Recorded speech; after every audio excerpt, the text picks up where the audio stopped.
मान लीजिए कि एक व्यक्ति है जो इंजीनियर है, ठीक है, ये एग्जाम्पल 1990 के आसपास का, उस समय इंजीनियर शब्द में बहुत ताकत थी। आज उस शब्द में वो ताकत नहीं बची है, लेकिन उस जमाने में इंजीनियर का मतलब कुछ और ही होता था कि ये क्या करते हैं इंजीनियर, अच्छा अच्छा प्रणाम इंजीनियर, इंजीनियर का ये मतलब होता था उस जमाने में। हाँ, मतलब विवाह के बाजार में नंबर 1 पर जो रहता था वो इंजीनियर होता था, डॉक्टर नंबर 2 पे आता था उस जमाने में। आईएएस तो खैर नंबर से ऊपर है, उसकी बात तो हमेशा से लग रही है, लेकिन बाकी सबकी बात करें तो इंजीनियर है। अपनी क्लास में इसका आईक्यू रैंक सबसे ऊपर था, क्लास का टॉपर था, होमवर्क भी रोज करता था, होमवर्क डूइंग बच्चा है, आप समझ सकते हैं। एकदम गोलू, हरियाणा में बोलते हैं कति गोलू टाइप का बच्चा है। कति का मतलब एकदम ऐसा बच्चा है, सीरियस टाइप का, होमवर्क करने वाला, किसी से गलत बात ना बोलने वाला, बुरा ना देखो, बुरा ना कहो, उस टाइप का बच्चा है, ठीक है। जब स्कूल में 12वीं क्लास का एग्जाम, उसने टॉप किया, पूरे जिले में क्या पूरे राज्य में टॉप किया, देश में नंबर 2 पे आया है, ठीक। और मम्मी का दुलारा है, मम्मी से बिना पूछे तीसरी रोटी भी नहीं खाता है। मम्मी ने 2 बताई हैं, 2 ही खाता है। मम्मी ने एक बार बचपन में कहा था बेटा 2 रोटी खानी चाहिए, तब से 2 ही खा रहा है। नेक्स्ट कमांड आएगी तब चेंज करेगा, उसको पेट की भूख से कोई मतलब नहीं, मम्मी की कमांड से मतलब रहता है, ऐसे वाला बच्चा है। फिर उसने बीटेक किया, उसमें टॉप किया, क्योंकि मम्मी ने कहा था बेटा रोज 6 घंटे पढ़ना, तो रोज पढ़ता है 6 घंटे तब से। फिर बच्चे ने एग्जाम दिया एमबीए का, कैट में टॉप, और उसके बाद उसका सिलेक्शन हुआ, कैंपस प्लेसमेंट हो गई है, इंटरव्यू बहुत अच्छा हो, कैंपस प्लेसमेंट हुई, और किसी शानदार कंपनी में, मुझे नहीं पता कौन सी शानदार होती है, जो भी आपको लगे, उसमें सिलेक्शन हो गया उसका। किस में हुआ बताओ? गूगल, हाँ गूगल में हो गया, गूगल में चला गया है, और गूगल में उसको एंट्री लेवल पर बेस्ट पैकेज मिला है, मान लीजिए कुछ भी वट 1 करोड़ का एनुअल पैकेज मिला स्टार्टिंग में, ऐसा पैकेज मिला है उसको, शानदार पैकेज मिला है, ठीक है। अब आगे देखो, वहां पहुंचा है तो गोलू बच्चा, पहली मीटिंग में गया, सब बात कर रहे थे, शर्मा रहा था, ठीक से बात नहीं कर रहा था, गलती से पड़ोस की कुर्सी पे एक लड़की आके बैठ गई। ये लड़का है, उल्टा भी कर सकते हैं, वैसे एग्जाम्पल लड़का आ गया बाई चांस।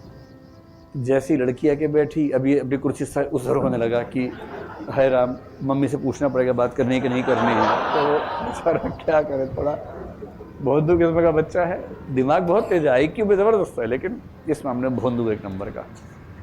उस लड़की ने पूछा क्या नाम है आपका? इसको लग रहा है कि अच्छा लाइन, अच्छा इसको लग रहा है अच्छा अभी से, और उसने कहा sorry I am not interested. लड़की ने कहा तेरा दिमाग खराब है, नाम ही तो पूछा है, कलीग हो भाई, नाम ही तो पूछा है, नॉट इंटरेस्टेड क्या होता है? कहाँ से आ जाते हैं पता नहीं उसके। इसको लग रहा है बताओ यार, सबके सामने ऐसे बोल दिया भाई, नाम पूछे हुए लड़की दूसरा और क्या मतलब हो सकता है? वो जिस इलाके से है वहाँ तो एक ही मतलब माना जाता है इस चीज़ का कि नाम पूछ रही है, ये औपचारिकता है, असली बात नहीं पूछ पा रही है, तो क्या करे बेचारी। ऐसा भोंदू है, किसी से बात नहीं कर पाता है, मंच पे जा नहीं पाता है, जहाँ 4 लोग खड़े वहाँ से भाग लेता है, पार्टी वार्टी तो उसकी जाता ही नहीं कभी किसी भी हालत में। और इसी के क्लास से एक छांटा हुआ बच्चा था जो एग्जाम से 2 दिन पहले किताब का मुंह देखता था, मुंह दिखाई किताब से करता था, और 2 दिन में ठीक से पढ़ के नंबर ठीक ठाक ले आता था। उसने कभी टॉप नहीं किया, उसे कभी टॉप करने का अरमान भी नहीं रहा, उसे इस बात का दुख भी नहीं कि टॉप नहीं किया, वो इस बात से खुश है कि उसने पूरा साल ठीक से जिया, न कि अपना साल खराब किया टॉप करने के चक्कर में। स्मार्ट है, कोई शादी ब्याह हो वहाँ जाके डांस करता, खाना खा के आ जाता है, मस्त मौला आदमी। और ये इसी कंपनी में इसने भी इंटरव्यू दिया, इसका सिलेक्शन हो गया, छोटे पद पर हो गया। भाई सबका हुआ 1 करोड़ के पैकेज पे, इसका हुआ 5 लाख के पैकेज पे। इसका काम छोटा मोटा है, सबका हालचाल पूछो, चाय वाय देख लो, पी रहे कि नहीं पी रहे, उस तरह का काम है इसका। ये डेनियल गोलमैन का एग्जांपल दे रहा हूँ मैं आपको, मतलब मैं भाषा बदल रहा हूँ, उसको भारतीय कर दिया, लेकिन एग्जांपल उसी का है। इस बात की पर्याप्त संभावना है कि 3 साल के बाद ये दूसरा व्यक्ति पहले व्यक्ति से आगे निकल जाएगा, और वो निकलेगा इसलिए नहीं कि आईक्यू ज़्यादा है, इसलिए कि ईआई ज़्यादा है। और जैसे जैसे वो आगे बढ़ेगा इस आईक्यू वाले को तनाव हो जाएगा। आईक्यू वाला जो है ना, ऐसे लोगों को नर्ड कहते हैं आजकल, नर्ड, पढ़ाकू टाइप का, मतलब रात दिन पढ़ने वाला जो बच्चा होता है नर्ड है। इसको तनाव हो रहा है कि मैं क्यों आगे नहीं बढ़ पा रहा हूँ।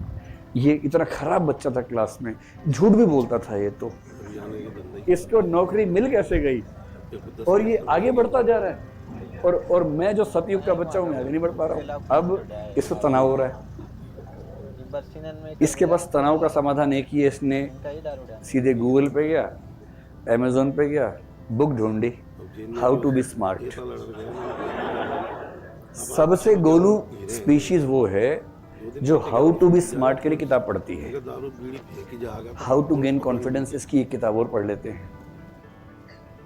Don't say yes if you want to say no, इसकी भी किताब पढ़ते हैं फिर। तो इसने हाउ टू बी स्मार्ट किताब खरीद ली, गूगल से मंगवा ली, अमेजोन से, उस पूरी किताब को पढ़ा, उसके नोट्स बना लिए, ये समझ गया कि स्मार्ट कैसे बनते हैं। अब इसको पूरा पता स्मार्ट कैसे बनते हैं। तो अब ये बताइए कि किताब पढ़ने के बाद नोट्स बना लिए, रिवाइज कर लिए, अब नेक्स्ट डे ये गया ऑफिस में, तो आज ये स्मार्ट हो जाएगा? नहीं होगा, क्योंकि इसने उसकी भी कौन सी लर्निंग की है?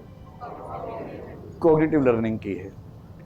और कॉग्निटिव लर्निंग से स्मार्टनेस नहीं आती है, इमोशनल इंटेलिजेंस नहीं आती है। कॉग्निटिव लर्निंग से मैथ्स आ जाएगा, साइंस आ जाएगा, इतिहास आ जाएगा, भूगोल आ जाएगा, इथिक्स आ जाएगा, इथिक्स मतलब नोट्स आ जाएंगे, आंसर्स आ जाएंगे। लेकिन अगर आप सोचते हैं कि ज्ञान जीवन में उतर जाएगा, वो कॉग्निटिव लर्निंग से नहीं आता है। उसके लिए चाहिए इमोटिव एंड सोशल लर्निंग, जो गोलमैन का सिद्धांत है। और ये कैसे होता है? ये होता है बार बार, सैकड़ों हजारों बार अभ्यास करने से। इतना अभ्यास करना कि न्यूरॉन्स के पाथ वैसे बन जाए। किसी पार्टी को देखते जो डर पैदा होता है, उसके बजाय आकर्षण आने लगे पार्टी को देखते ही। और ये तब होगा जब सैकड़ों बार उस चुनौती को झेल कर वो काम करेंगे जिस काम को करने में रूह कांपती है। इसलिए गोलमैन ने कहा कि इमोशनल इंटेलिजेंस सीखना असंभव नहीं है, संभव है, लेकिन इसको सीखना गणित सीखने जैसा नहीं है।